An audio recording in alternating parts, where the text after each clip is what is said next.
So just as a heads up to you, the assignment for today is already posted, the reading guide, which is, excuse me, questions 15 through 26, I think it is.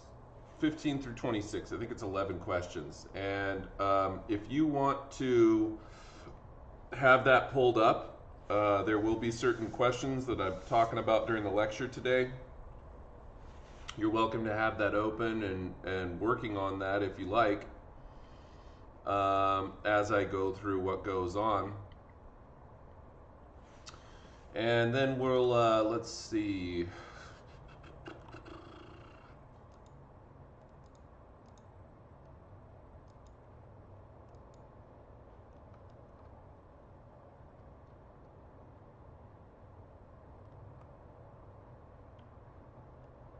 I am going to be covering kind of a lot today, but hopefully you guys will all be squared away by the end of it.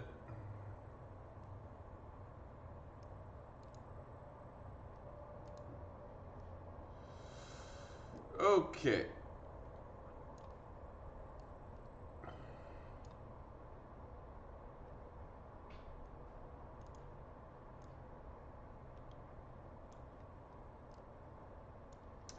And then I'm going to swap over to my desktop. Okay, here we go.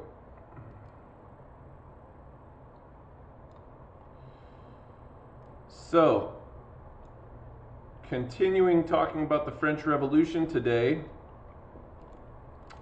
we left off on this slide right here talking about, we left off talking about how French society was divided into three major estates: the first, second, and third estate. And the third estate contained the largest segment, about 97% of the French population, because it was everyone who was not a noble. And the peasants were taxed really very, very punishingly heavily.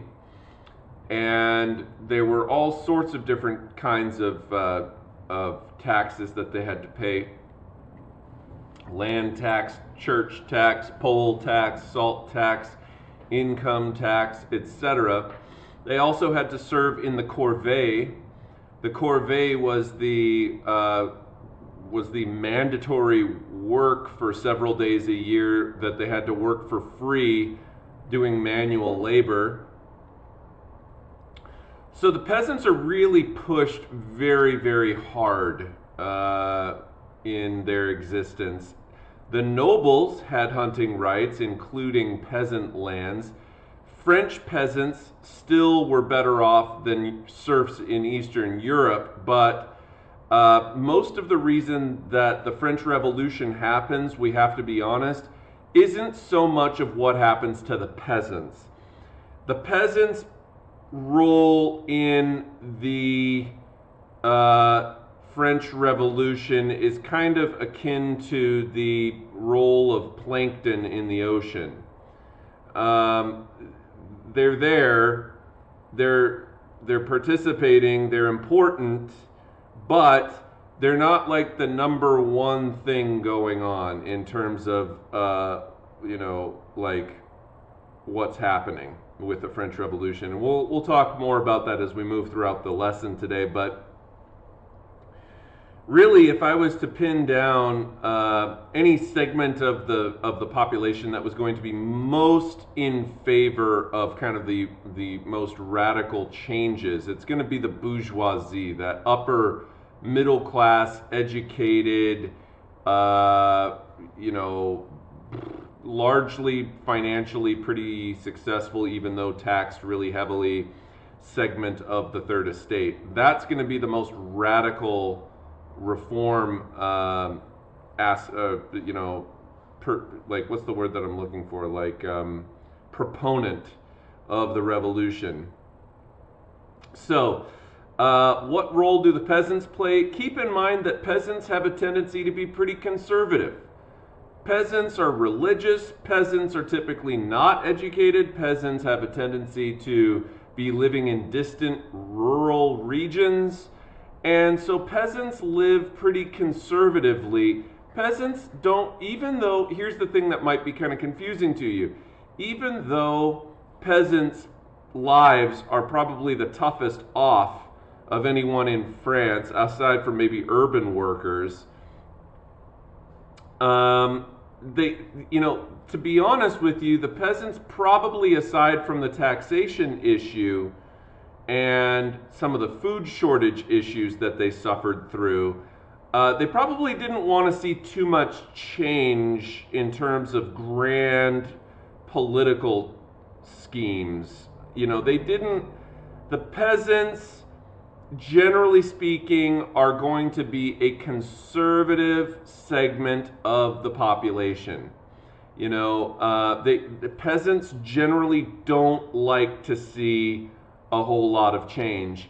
And if you take a look at, even in modern day times, the rural populations here in the United States have a tendency to be much more conservative.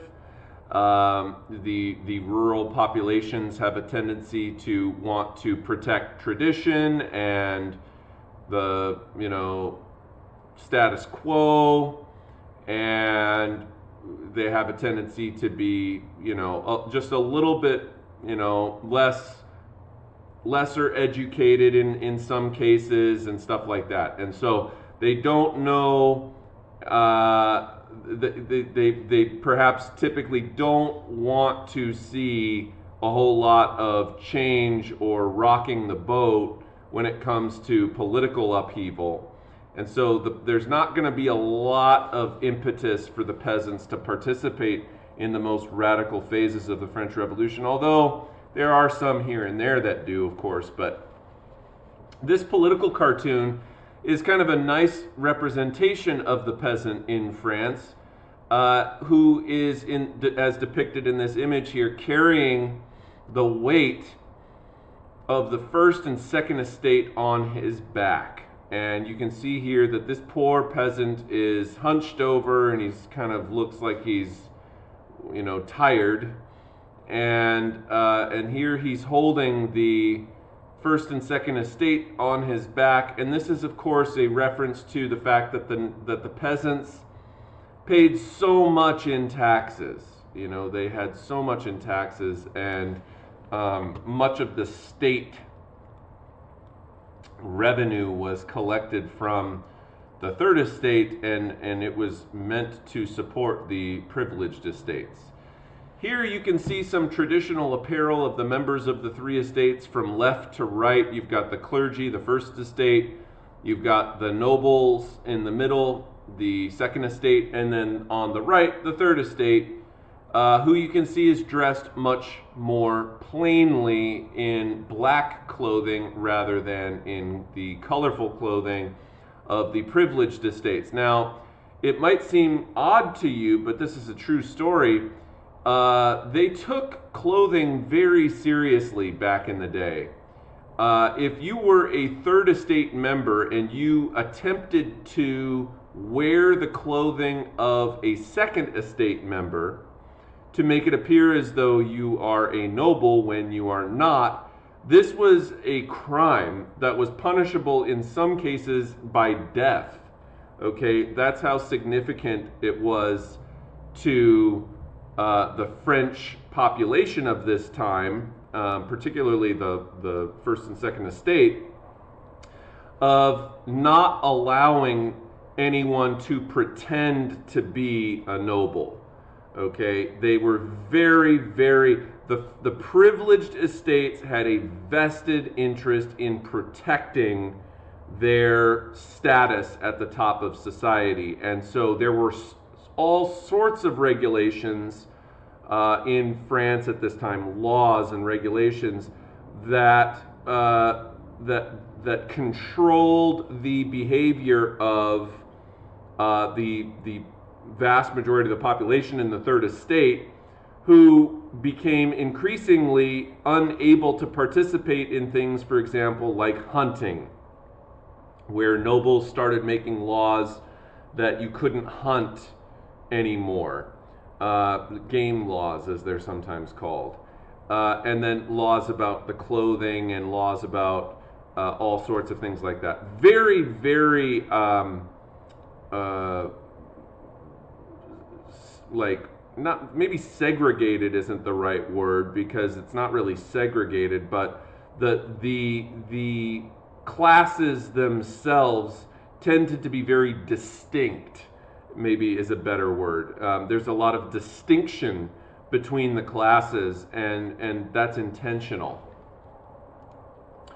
It's not to say, though, that third estate members couldn't be wealthy. You could be wealthy and a third estate member. Remember that one of the best ways to become a noble in the first place in France was to gain a lot of money as a member of the bourgeoisie and then purchase your noble title and become a noble of the robe.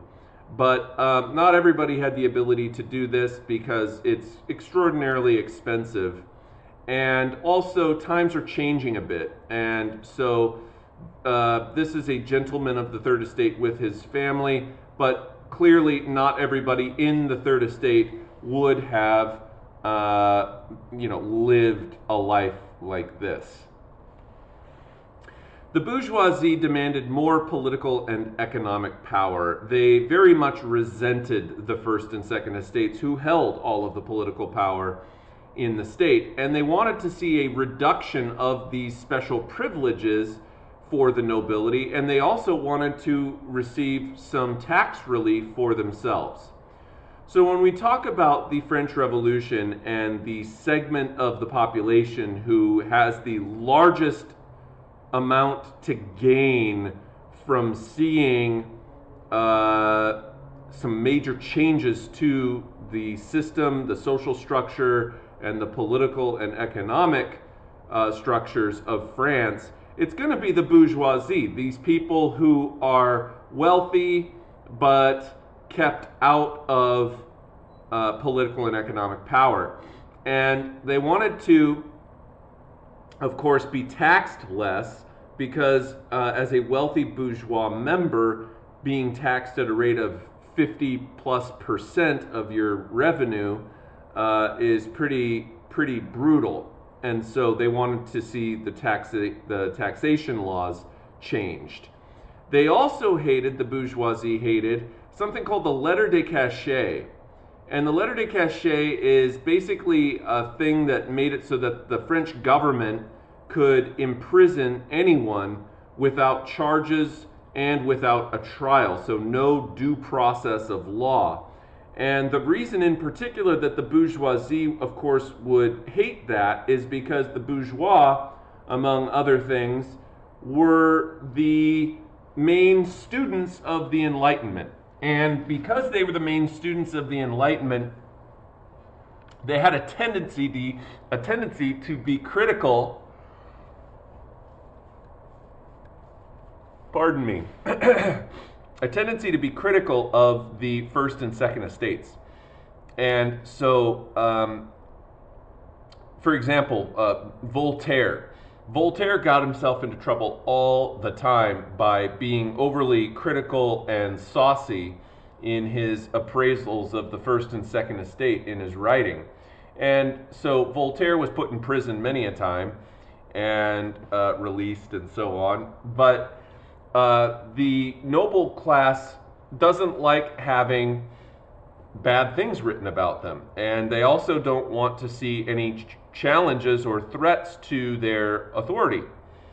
So if you were a member of the bourgeois and you were talking negatively about the nobility, and you perhaps published, say, a paper, an essay, a book, whatever, about nobles and how unfair society was, you could, because they don't have freedom of speech, be put in jail. And that is a pretty significant thing, because here in the United States, of course, you're allowed to say anything that you want, no matter how stupid it makes you sound.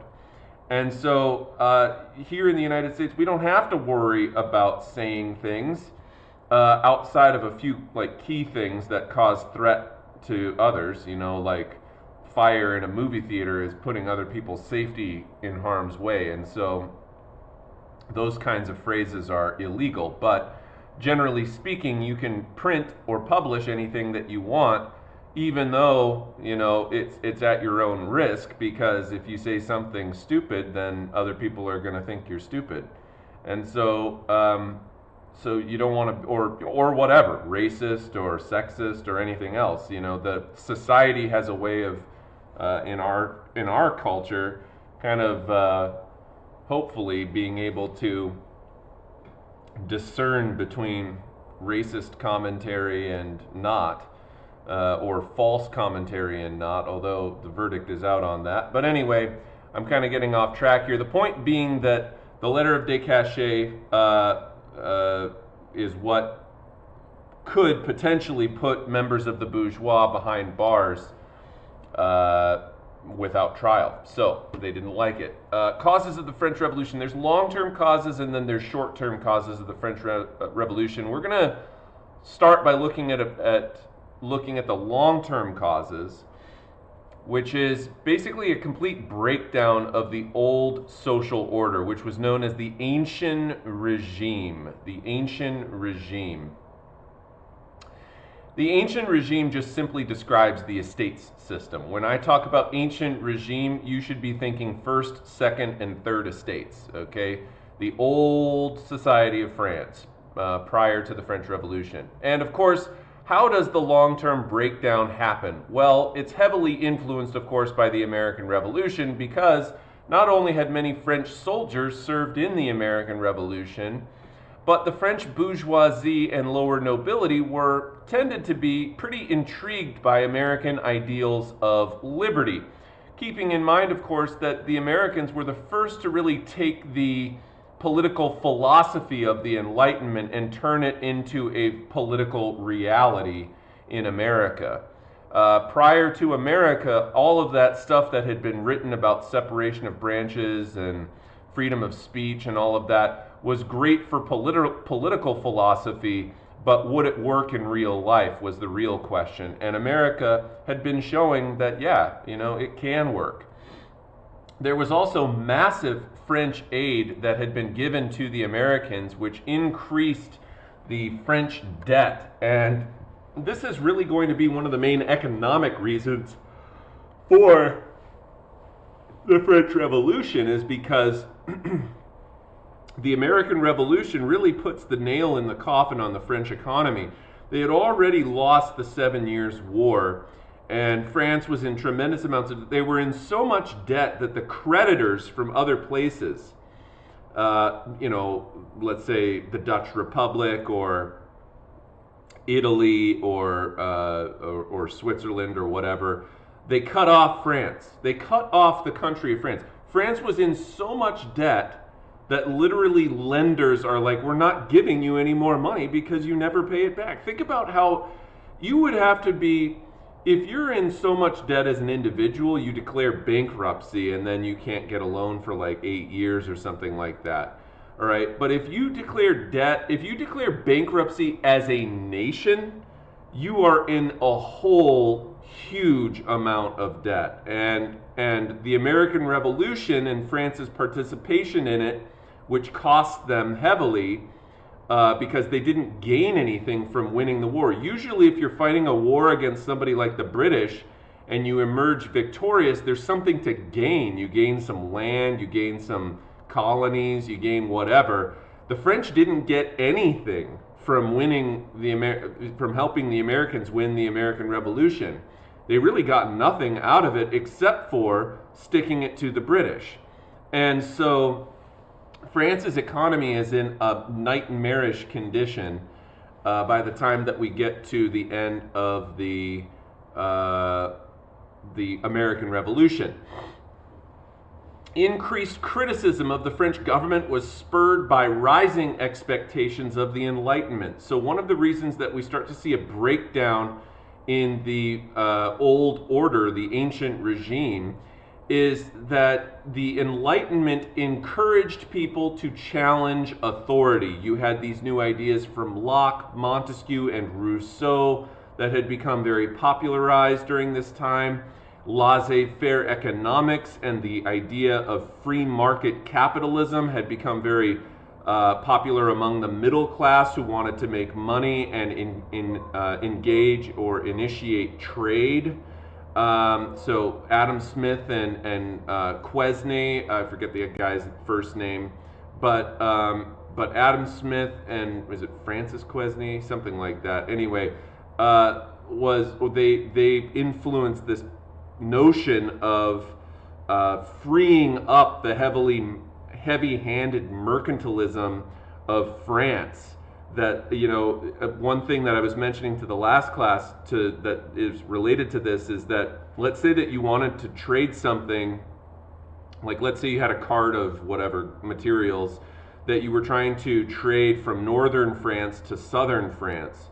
Well, one of the things that made it really difficult to trade in France is that France was divided into all of these different, counties or whatever, and between the counties there was no free trade. There was all of these toll roads, taxes, tariffs, and other things that you would have to pay as you went through each county of France, so that by the time that you got to the southern part of France to unload your goods, you would have paid so much to transport those goods across the nation that you would have had to, sell the goods at multiple times the price of what they were worth, just to get back the amount that you spent transporting the goods across the nation.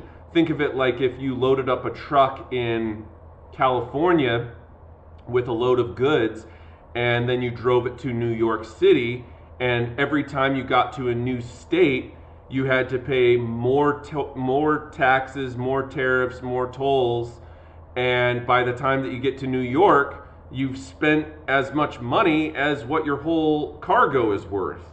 And so the reason that laissez-faire is so important to the middle class of France is because they really suffered tremendously from these stifling economic policies that they had in place that were mercantilist oriented from the top down regulatory aspect of things. And remember, Adam Smith and laissez-faire is all about keeping the hands of the government off the economy.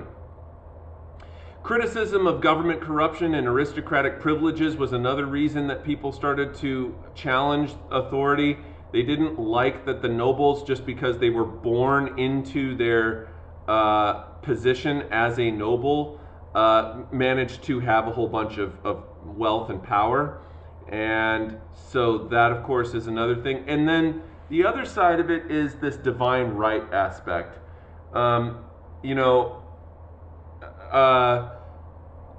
Okay, think about this for a second. We're in the year we're really in the late 1700s, okay, right now, looking at the French Revolution. 1770s, really closer to the 1780s. 1789 is when the French Revolution begins. And so right at the very tail end of the 1700s, and by the time that we get to the end of the 1700s, people are just not as religious as they used to be. They're still religious, particularly the peasants are really religious, right? Okay, but the educated segments of the population, the people at the upper echelons of society, have become decidedly much less religious than they used to be. Previously, of course, you might remember learning about all of the different kinds of conflicts between Protestantism and Catholicism and stuff. All of that has been done with for a while now. The scientific revolution made it so that people were able to explain a good amount of earthly phenomena through secular means. And so people aren't living in a world anymore, particularly your educated segments of the population, and I'm going to say this, but, and it's not always true, but it is generally the case that the more educated that you become as segments of a particular segment of society becomes more and more educated, more familiar with, for example, loftier ideas, philosophical ideas, and so on and so forth, the tendency is that you become less religious. Just generally speaking, the more educated a person is, the less religious they are. It's not always the case. There's of course very, very educated people out there who are very religious too, but just generally speaking across the entire society, the most educated segments of society have a tendency to be a little bit more critical of religion, and as a result of that, particularly during the Enlightenment, you had this movement of the deists, right? Like we talked about, Thomas Jefferson was a deist, and then others too, Benjamin Franklin and Thomas Paine and all of these guys, big names in the American Revolution. These guys were deists and really very much questioned the role of divinity, right? And when we talk about divine right in the age of the French Revolution, it seems a little bit out of place in time. Because by the time that we get to the late 1700s, and the scientific revolution has happened, the Enlightenment has happened, this idea of a world that is run through divinity is kind of just seemingly out of place in France, or at least increasingly becoming out of place because of this Enlightenment movement and this notion of enlightened despotism. People no longer believed that every single phenomena that you witness was some sort of divine intervention.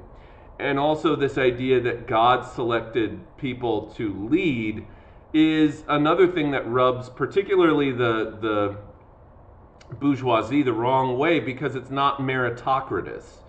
Okay, you don't like the idea of a king just being chosen by randomness, especially when, in light of the French Revolution, you could not have handpicked a worse king to solve the problems than Louis XVI that France was facing at this time. And so you would hope that when you have leadership in a country, that leadership is based on merit. It's based on their ability to lead. It's based on their knowledgeability of the system. It's based on their accomplishments in their lifetime.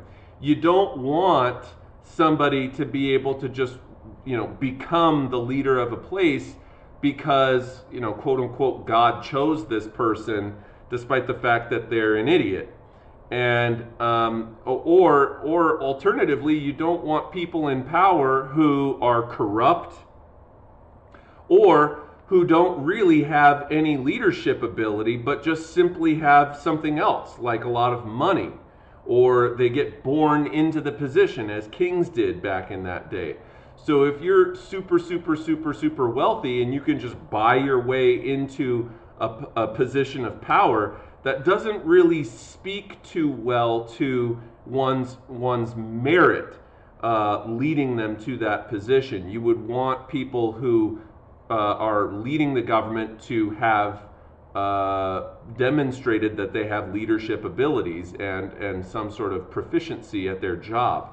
And that all of these ideas are chipping away at this ancient regime in France in the beginning of the French Revolution. So the three estates did not reflect the realities of wealth and ability in French society, as I was talking about just a moment ago. Historical interpretations of the French Revolution, there's kind of two broad interpretations of the French Revolution in recent memory. The traditional view is that you had a rising bourgeoisie class, upper middle class segment of the population, that was challenging the aristocratic class. Okay, who also was rising because they were also trying to whittle away at the king's power, okay, going all the way back to even Louis XV's reign. So a rising bourgeoisie versus a rising aristocracy is kind of the traditional view of the French Revolution. A more recent view is that the bourgeoisie and aristocracy actually formed two parallel social ladders that were more or less joined at the top, and that both of these groups were frustrated with absolutism and had less interest in fighting against one another and more interest in overthrowing absolutism as the system of government in France, regardless of who came out on top. And so that's kind of a more recent view. I tend to side a little bit more with the traditional view. I look at the French Revolution as being a battle between ancient feudal, nobility who are trying to grasp onto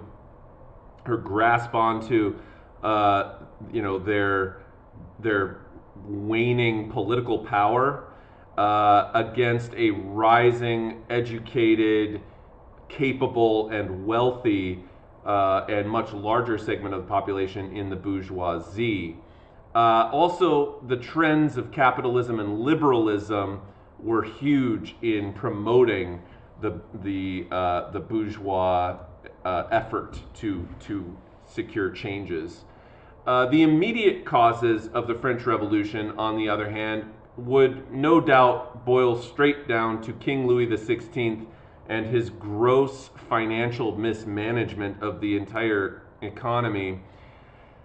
Pretty much as soon as King Louis XVI comes to power as King of France, he is married to Marie Antoinette, and they are, between the two of them, spending just exorbitant amounts of money. Marie Antoinette, in fact, is spending so much money, she earns the nickname Madame Deficit, which is a reference to the fact that she's spending more than she earns every year. And so during the reign of Louis XVI, France is basically nearly bankrupt. And every single year, half of the French budget was going to paying not even the principal of their debt, but the interest of the debt. And one of the things that's really hard about interest, if you get a loan, let's say from a bank, and you take it out at a very high interest rate, the problem with that is that as you pay off your loan, every month when you make a loan payment to pay it back, the vast majority of the dollars that you put towards the loan don't even go towards the loan. They go towards the interest, which is the extra money that you've been charged for borrowing the money when you needed it. And so, that's why low interest rates can, even a couple of percentage points on an interest rate, can have profound impacts on the life of how much you spend to pay back the loan. Let's say you took out a loan for $100,000, all right, at an interest rate of 3%, okay, and you pay that back over the course of 30 years, you're going to pay back, $100,000 plus the 3% interest rate over the course of the loan, which accumulates. And so, we'll say over the course of the loan, you may end up paying who knows how much. Maybe around $130,000 or something total. Not that much probably, but maybe 112. I'm not really sure. It's all based on random calculations with compounding interest. But anyway, the point being that if you're paying back loans and all of your French budget is going towards paying back only the interest, that means that you're never making any ground on the actual original amount that you took out. You still have to pay that amount back, but you're so overburdened with paying interest that you're never really making any ground on paying down your loans. And so the government could not declare bankruptcy because in the past, aristocratic and bourgeois creditors from France would not allow it. But unlike the British, who had the Bank of England and a nice central bank, the government of France has no central bank, and they're reliant on creditors to be able to lend them money. And they also didn't have paper currency or any means of creating credit for the government to be able to take out loans against itself. And so between all of these different factors, the French government is in a tremendous economic crisis by the time that the revolution's about ready to break out. The government, in order to pay back its principal on these various loans, was extremely dependent on the poorest classes in society for revenue, despite the fact that the Third Estate is already being taxed to its absolute limit. But the peasants are really the lifeline of the entire French Empire right now. They're the only thing keeping the state afloat is the punishingly high levels of taxes collected from the peasantry. Businessmen and merchants began attacking France's state-controlled mercantilist economy for its very restrictive features and cutting down on things like free trade, which may have helped to solve some of the economic problems if it had been initiated earlier. And then you have also in France inflation at this time, and all inflation is a like when you inflate a balloon, you are putting more air into the balloon. When you inflate an economy, you are putting more dollars into the economy. However, when you put more dollars into the economy, what this does is it means that the dollars are now less scarce, which means that their value goes down a little bit. So inflation in an economy is when you have a bunch of dollars that are pumped into the economy, and over time the effect that has is it will cause the price of goods to go up. Now, realistically, all right, think about it this way. Here's an example. Here's a real life example of inflation. There is no avoiding inflation. If your economy is growing over time, inflation is unavoidable. You're going to need more dollars to go around if the economy is growing. Okay? That's just kind of how that works. So when I was in high school back in the late 90s, early 2000s, if I went up to McDonald's and got myself lunch, I would spend maybe, I don't know, $4.50 to $5.50 on a value meal. Okay, what am I getting when I buy a value meal? Quarter pounder with cheese, fries, and a Coke, right? Let's say. And in 2021 now, if I was to go up and get the same meal, now I'm not paying $4.50 or $5.50.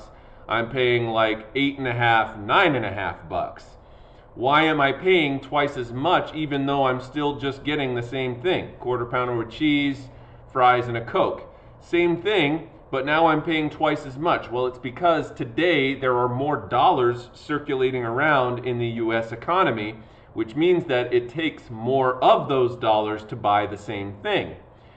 In France, they're having this problem, but it's dramatically worse than the example that I just gave to you. You know, slow inflation that happens very slowly over time. We don't like it, but we can tolerate it, and there are benefits to it. However, the inflation that France was experiencing during this time resulted in extremely dramatic price increases, and it was made worse by the fact that the wages did not keep up. Meaning that the other side about the economy that means that is better with the scenario that I gave you about McDonald's is that, you know, today I make more money as a teacher than I would if I was living in the late 90s working as a teacher, right? The pay has gone up, my wages have gone up, so I don't feel the price increases as much. but in France, the wages were staying the same, but the prices were continuing to go up over the course of about 50 years.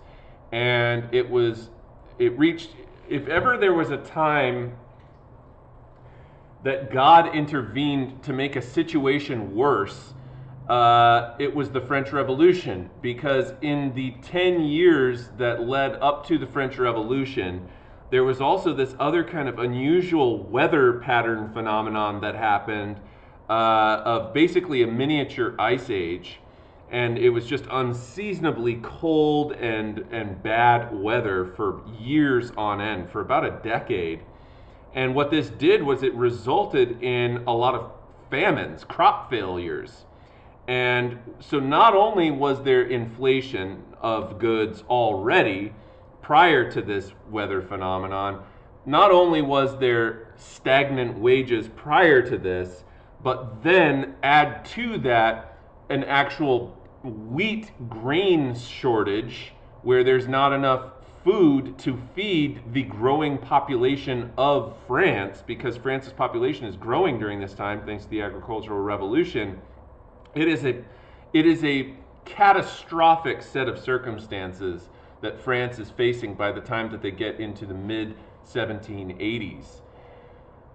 Meanwhile, of course, when Louis XVI, who had foolishly revoked the docile parliament and reinstated the Parliament of Paris, which was going to be much more successful in challenging him and his rule, he foolishly does this, and then he goes to the nobles and says, hey, France is in a pretty dire situation right now. We could use some help if you guys would be willing to pay some taxes. They're like, are you kidding us? Get out of here. We're not paying any taxes. Take a hike. So they had absolutely no interest, the nobles had absolutely no interest in paying taxes. And so what does Louis XVI do? He summons together this meeting called the Assembly of Notables in 1787, hoping that he will be able to speak kindly to these people and convince them, persuade them to accept some tax increases. And the nobles absolutely refuse him, and this happens in 1787, and they instead say, if you want to get tax increases passed, you're going to need to call together the Estates General to decide any tax issues. What's the Estates General? The Estates General was a meeting, okay? It's a meeting of the three different estates. They come together, they talk things out, and then they hold a vote. But I need to explain a little bit about how the Estates General meeting works, okay? So, because it's a little bit confusing. The king was trying to issue new taxes by decree, in other words, just by force of his absolutist position, but they reject those increases. And on July 5th, 1788, the king finally says, all right, well, since the Parliament of Paris and the various other nobles have rejected my calls for increased taxation on them, I will agree to call the Estates General together. This Estates General meeting, when it was called in 1788, it was the first time that it had been called in 175 years. Okay, the Estates General meeting was like an old medieval kind of court hearing or legislative body hearing that did not happen very often. And so the revolution, believe it or not, of all things, what is the thing that gets this revolution off the ground? Well, in my point of view at least, the revolution was initiated with a noble tax revolt. Think about it. King Louis XVI is the one that's trying to get the nobles to pay these taxes. They're refusing him every step of the way, and they insist that he calls together this Estates General. And I would say that you would have a pretty strong argument on your hands to say that if the nobles had simply agreed to pay taxes, the Estates General meeting would never have been called, and the revolution never would have taken place. Because the only reason that the French Revolution happens is precisely because the Third Estate delegates come together in the Estates General and they start making demands. So here's the Estates General meeting in Paris in 1789. It takes place at the National Library of France, which is a huge, huge building. And the Estates General meeting is an ancient feudal body represented by the three estates. So the First Estate, Second Estate, and Third Estate all come together in May of 1789.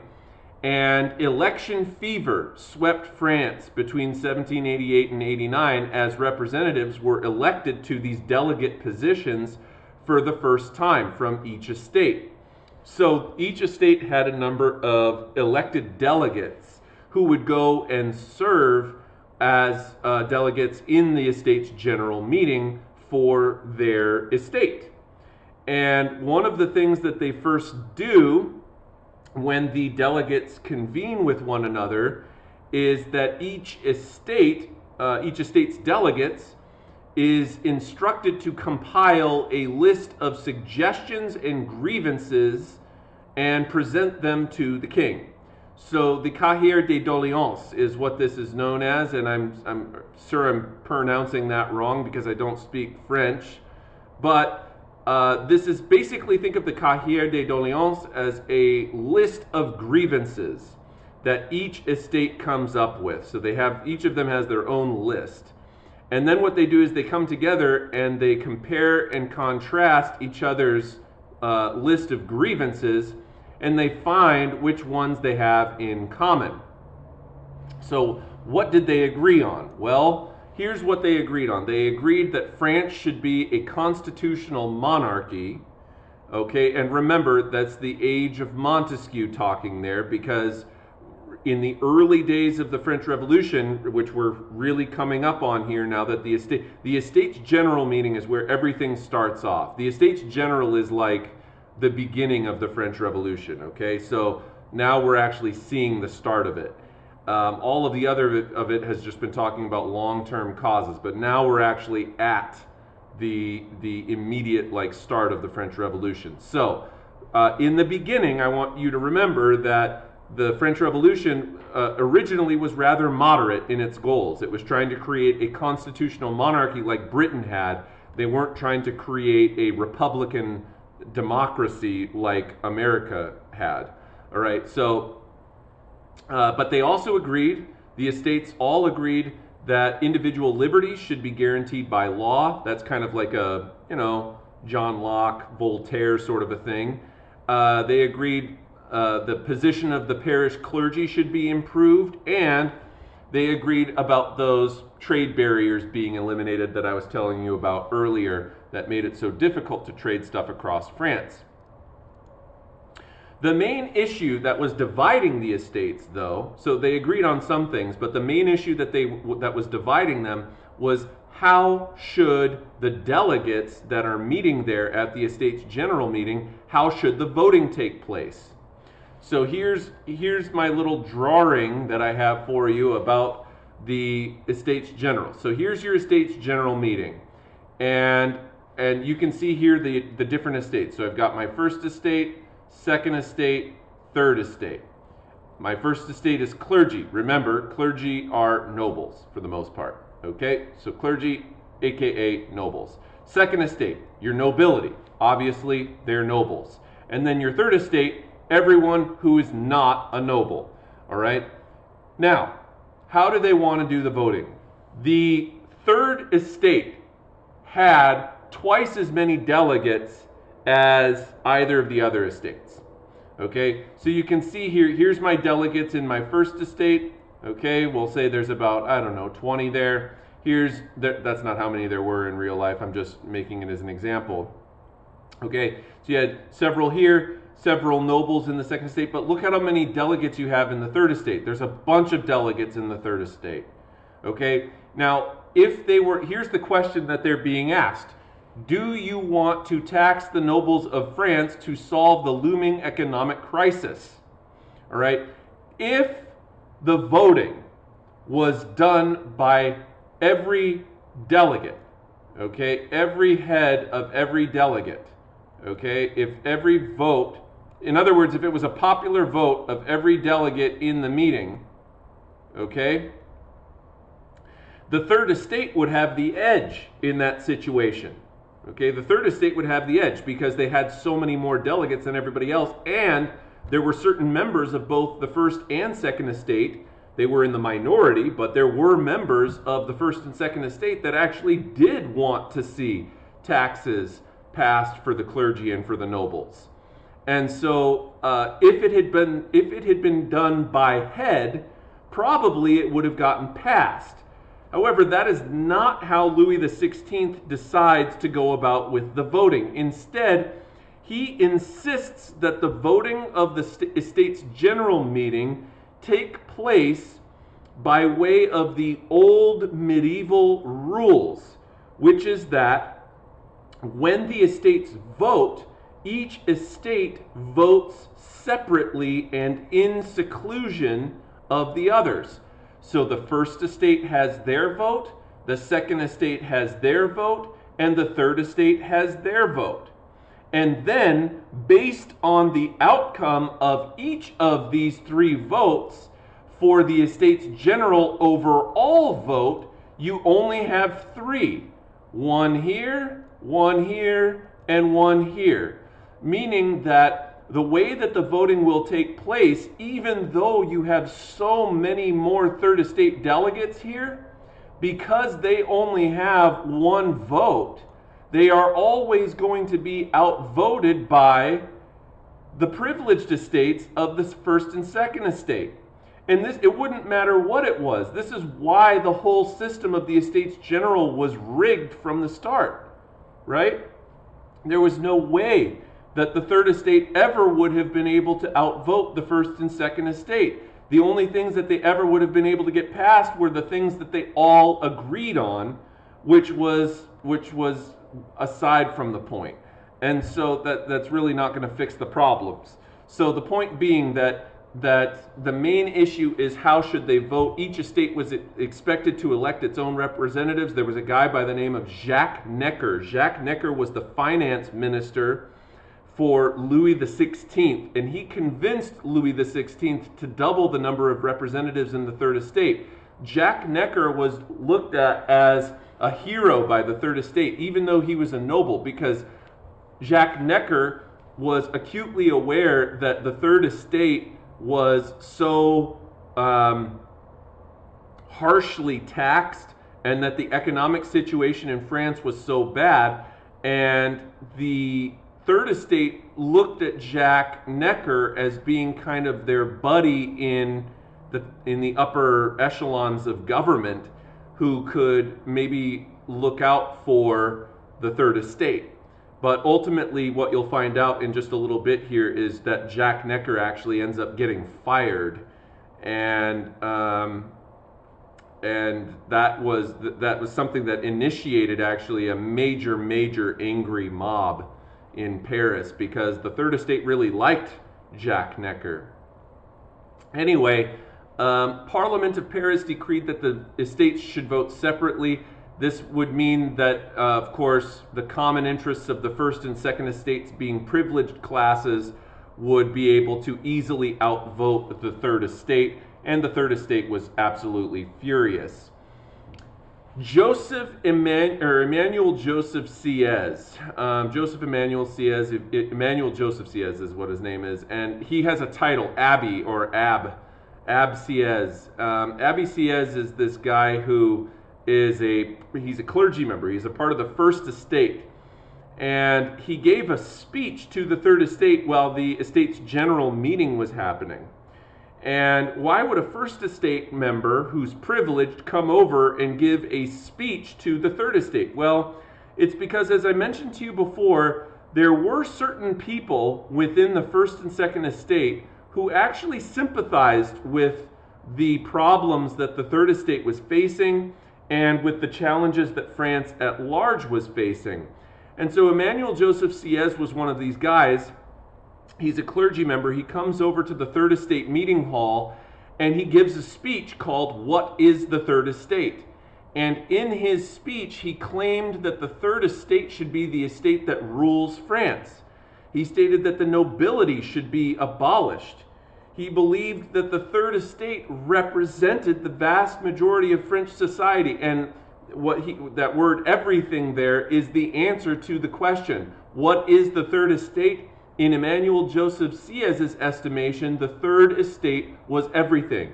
The Third Estate is France. The Third Estate is the people of France. The Third Estate should be the government of France as well. And that's a very inspiring speech to the Third Estate, and that he invoked even using Enlightenment philosophers like Rousseau and Rousseau's social contract, and talking about the general will of the people, and how the Third Estate is the people, and so on and so forth. So you can see those connections there. And so the election took place during the worst depression in 18th century France, and on May 5th, 1789, the Estates General met, and the Third Estate was furious that the voting method was going to be by estate and not per capita. In other words, not by way of popular vote or by way of every delegate there. And a 6-week deadlock in the Estates General followed. And this is where things get pretty crazy. So, one of the things that Emmanuel Joseph Sieyès encouraged the Third Estate to do was to throw off the title of Third Estate and to declare themselves the National Assembly.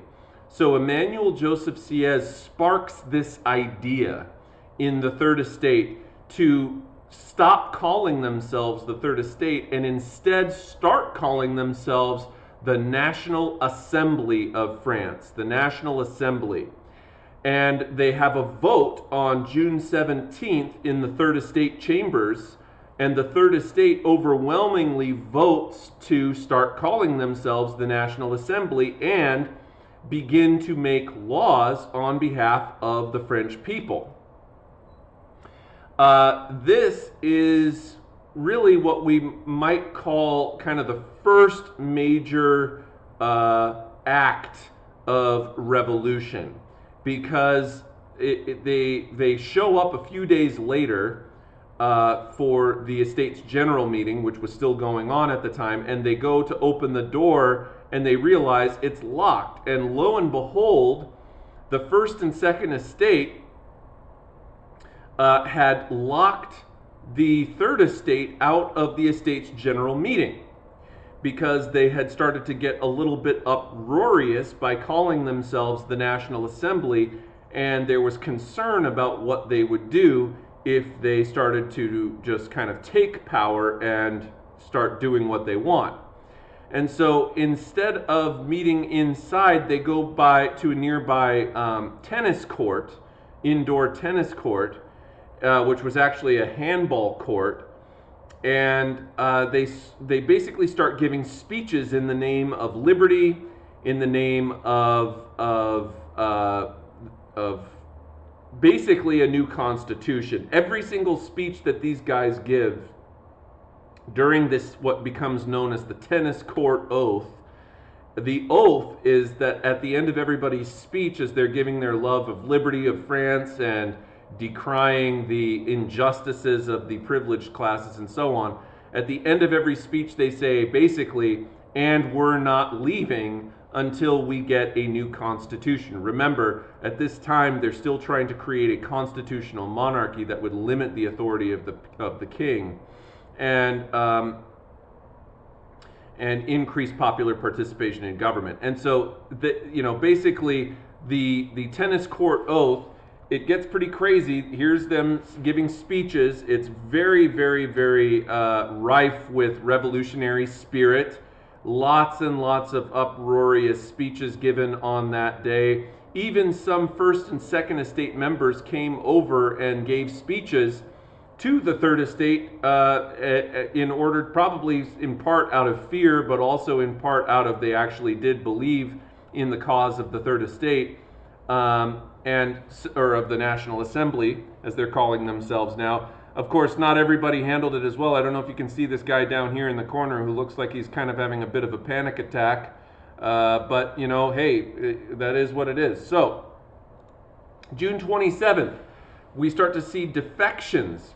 People, like, basically leaving the First and Second Estates and forcing the king to recognize the National Assembly after he dissolved the Estates General, which had completely fallen flat on its face after the Third Estate declared themselves the National Assembly.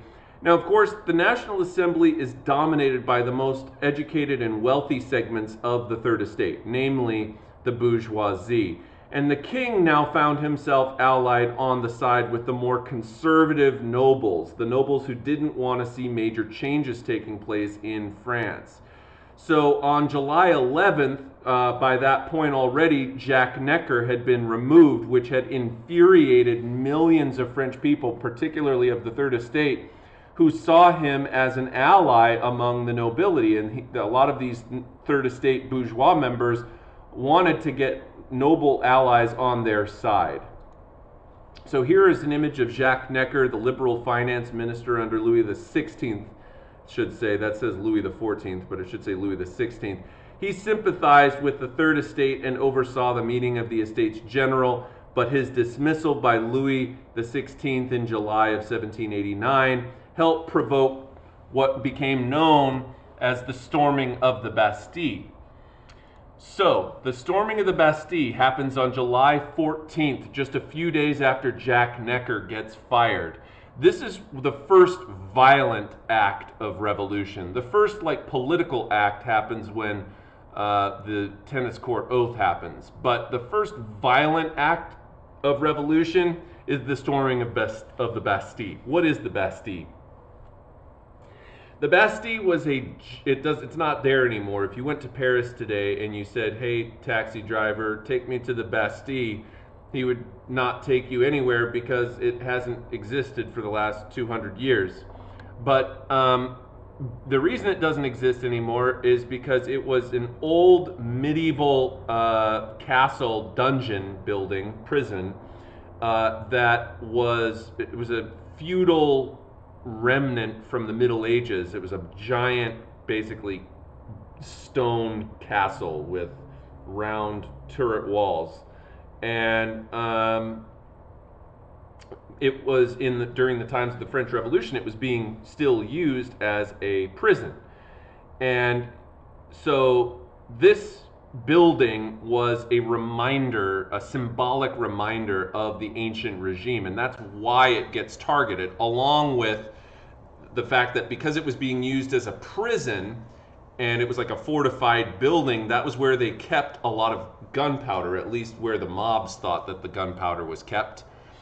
And so the Parisian Revolution began in response to food shortages, soaring bread prices, 25% unemployment, which, by the way, is the same level of unemployment that the Americans had during the Great Depression in 1929 rather. But 25% unemployment and fear of military repression.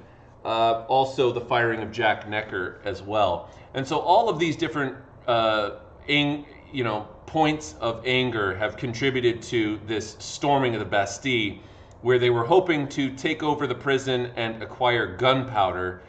And interestingly enough, they do succeed. They end up cutting off the head of one of the town guards, and they're parading around. I mean, the French Revolution, it gets purely chaotic. It's crazy. People's heads are being chopped off. There's people who are being killed in this battle to take over this prison in Paris on this day. And the storming of the Bastille in modern times, July 14th, is kind of the French equivalent of our 4th of July, because it's the signal of the beginning of major changes in France and the end of the ancient regime, the estates system. And here you can see an image of kind of what the storming of the Bastille looked like. It was torn down brick by brick. After it got taken over, they just start demolishing the building. And 98 attackers and 1 defender were killed during the actual fighting, although some officers were subsequently killed by the angry mob. And so, when we talk about the American Revolution as being, I'm going to take some tea and dump it into the harbor, right? And then you get to the French Revolution, and it's like, we are going to attack the building, and I can't do a French accent, but we are going to attack the building, we're going to cut your heads off. The whole thing gets crazy, okay? And here's the most astonishing part of the whole story, and this is what I'll finish up the lecture with today, because I'm actually getting extremely tired from talking, but the thing that is the most remarkable, in fact, I'll just move this, but you don't need to be on the screen to see this. The thing that's the most remarkable about the French Revolution, Louis XVI lives about 12 miles away in Versailles. The Palace of Versailles is located just southwest of Paris. So he's not that far away. 12 miles is probably the equivalent of like here to say Yorba Linda or something like that. Okay, it's not that far away. And so he's 12 miles away. Louis XVI had a diary, and his diary was recovered by, historians, and they were looking through, and they're like, notably like, boy, I wonder what Louis XVI wrote, the King of France, right? I wonder what the King of France wrote in his diary on July 14th during the storming the Bastille. So they flip through his diary and they find the page for July 14th, 1789. And indeed, he does have a journal entry on that day. It's dated and everything. And there's one word written in it. There's one word, and the word is nothing. And the reason that so in other words, it would almost have been better, historically, for Louis XVI if he had actually not written anything, if he had literally written nothing, because then maybe we could give him the benefit of the doubt to say like, oh, well, he didn't write in his diary that day because he was probably like all stressed out about what was happening in Paris, right? But that's not what happened. He wrote the word nothing in his diary in reference to the fact that as the feudal Bastille building is being torn down, guards' heads are being chopped off and put on pikes, and people are like parading around town with headless bodies and stuff like that. Okay? As the building is being burned to the ground, cannon fire is going off, people are going nuts. Louis XVI over in Versailles spent the day hunting. And he got back that evening, the beginning of the French Revolution, the first violent act of revolution, and he wrote the word nothing in his diary as a reference to the fact that he didn't catch anything that day on his hunt. Now, the reason I tell you this story is to give you some sense of how out of touch, how completely, distantly out of touch the King of France was with the problems going on. And there's probably a joke in there somewhere about Trump golfing, and Capitol riots and all of that stuff. I'm not going to work too hard to find it. I'm sure there's a joke in there somewhere. Okay? But the point being that like Louis XVI may as well have been living on the moon when it came to his understanding of what was happening in Paris just 12 miles away from where he lived.